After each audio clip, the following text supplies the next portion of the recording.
Okay, here we go. Star Wars, Young Jedi Knights, Shadow Academy, Chapter 21. Brachus sat contemplating in his dim office, long after the other workers had retired for the night.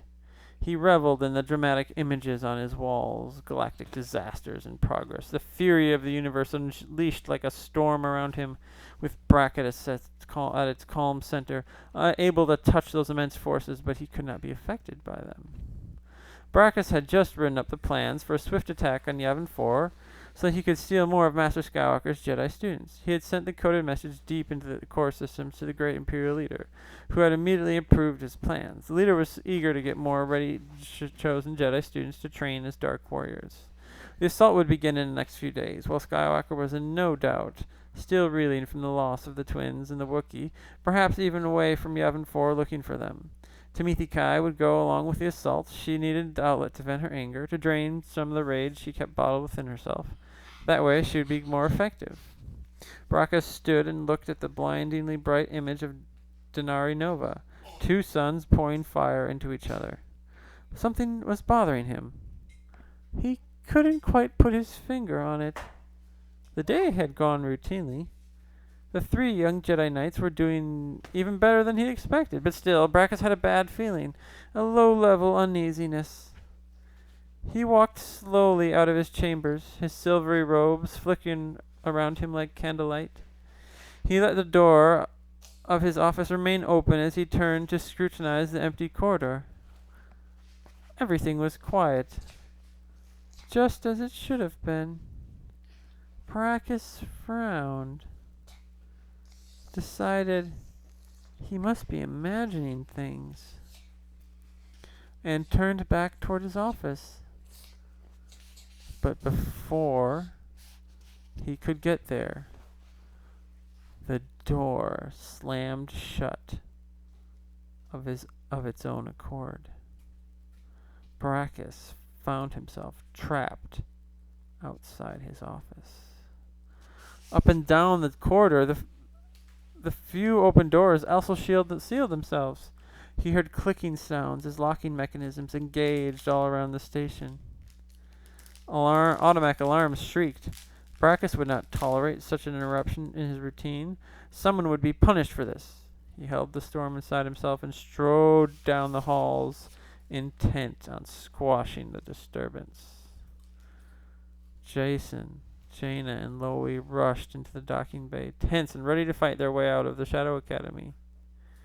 A gleaming Imperial shuttle of unusual design sat in the middle of the brightly lit landing pad, still going through shutdown procedures.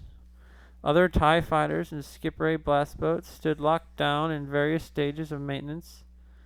The alarms continued their deafening racket. Jason saw a movement in the shuttle and frantically gestured for the others to duck down, just in time to see two figures emerge from the entry ramp. One of the figures crouched and drew a lightsaber. "Uncle Luke!" Jaina cried, springing to her feet. The second figure, a fierce-looking girl, whirled, ready to attack. Her braided red gold hair swept like a burst of flame across her gray eyes. "And Tenel Ka!" Jason said. "Hey, am I glad to see you." Loie bellowed a delighted welcome. "Well, it certainly is a relief to see familiar faces in the midst of all this infernal racket," EMTD said. "All right, kids," Luke Skywalker said. "We came to rescue you, but somehow, since you managed to get yourselves this far, I suggest we're ready to go right now." Jaina issued a brisk report. "We managed to shut down the cloaking device, Uncle Luke. Sealed most of the doors in the station. Won't be many people coming after us, but we should get out of here as soon as we can." "How will we get the sealed space doors open again?" Tenel Ka said, looking over her broad shoulders. "It will be difficult to open them without help from someone inside. Is this not a fact?" Loie answered her with an extended series of growls and snorts. He waved his lanky arms. EMTD, his chrome back plate still rattling loose behind him, scolded, "No, you cannot do it yourself, Lobaka. You are getting delusions of grandeur again. It was just I who helped bring down Shadow Academy's defenses, and oh dear, what have I done?"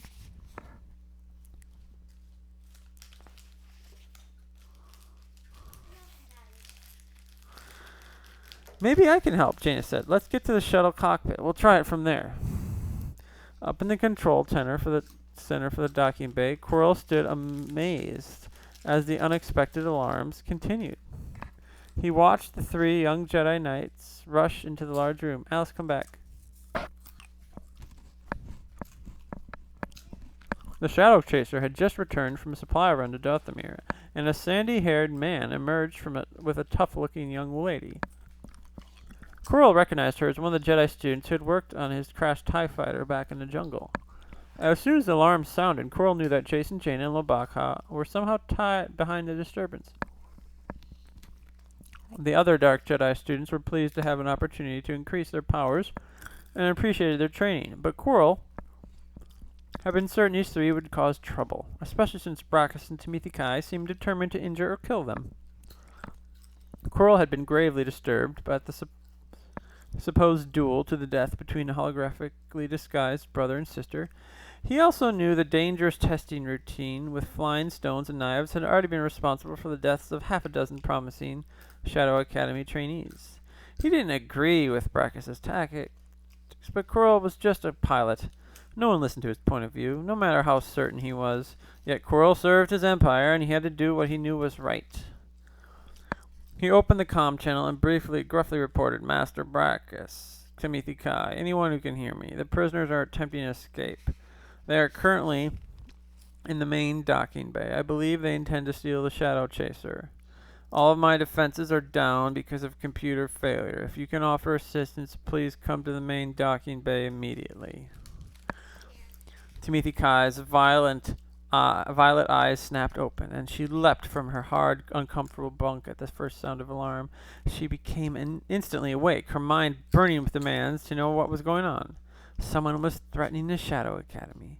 The Night Sister threw on her black cloak, which swirled around her with glittering silvery lines, like trails of stars during a launch into hyperspace. She reached the door to her quarters, but it would not open.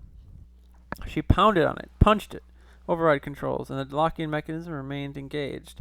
Let me out, she snarled. Timothy Kai worked the controls once more, again with no success. Her rage built within her. Something was happening, something terrible, and she knew the 3 kidnapped trainees were behind it. They had caused more trouble than they were worth. The Shadow Academy could find so many other willing trainees in all the worlds of the galaxy that regardless of the talent of these 3, their potential for disaster was too great. She would destroy them once and for all, and then the Shadow Academy could settle back into its smooth, regular routine with Timothy Kai dominating and Brackus running the details. Then she could be happy again. Her fingers coiled and smoky black electricity curled between them. Out, she roared. I must get out.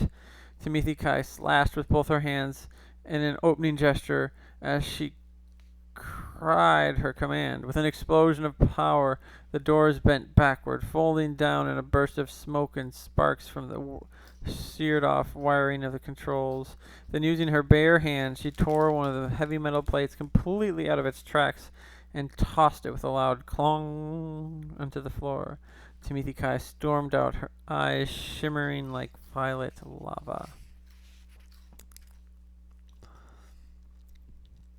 Quirrell's message came over the hall comm systems, and the Timothy Kai did not let her anger slacken for an instant. The docking bay. She strode forward at high speed. While Jason, Jaina, and Lois scrambled aboard the Shadow Chaser, Luke remained outside with Tenel Ka. He glanced back and shouted to the twins, I need to know about this place. There's something familiar and get very wrong here. Yes, Jaina said, Uncle Luke, the person running the Shadow Academy is... But Luke became distracted, fascinated, really. He suddenly stood up straighter, his eyebrows drawing together. Wait, he said, I sense something, a presence I haven't felt in a long time. He walked slowly across the bay and drew his lightsaber again, feeling a storm in the Force, a deadly conflict. As if in a trance, Luke strode toward one of the sealed red doors that led deeper into the Academy station. Hey, Uncle Luke, Jason cried, but Luke held up a hand for the boy to wait. They needed to escape soon, but it was their only chance. They had to seize the moment, but Luke also had to know. Behind him, he heard the weapon systems of the Shadow Chasers. powering up. The ship's external laser cannon turns raised and locked into firing position. When the red door slid open ahead of him, Luke Skywalker stood transfixed. He stared at the sculpture-handsome face of the former student. "Brachus," he whispered in a voice that carried across the docking bay, even above the chaos of the shrieking alarms. Brachus stood where he was with a faint smile. "Ah, Master Skywalker. So good of you to come. I thought I sensed you here in my station. Are you impressed at how well I've done for myself?" Luke held his lightsaber out in front of him, but Brachus remained outside in the corridor, and did not step across the threshold. "Oh, come now," said Brachus with a dismissive wave. "If you intended to kill me, you should have done that when I was a weak trainee. You knew I was an Imperial agent even then." "I wanted to give you the chance to save yourself," Luke said. "Always the optimist," Brachus replied in an airy tone. Luke felt cold inside. He didn't want to fight Brachus, especially not now. They had little time, but he didn't have to confront his former. He'd somehow resolve their conflict. But didn't he have to confront his former student somehow to resolve their conflict? They had to go now. He needed to escape with the kids before the Shadow Academy managed to get its defenses back online again. Brachus held out soft, empty hands. "Come and get me, Master Skywalker, or are you a coward? Would your precious light side allow you to attack an unarmed man?" "The Force is my ally, Brachus," Luke said. "And you have learned to use it to your own ends. You are never unarmed, any more than I am." "All right.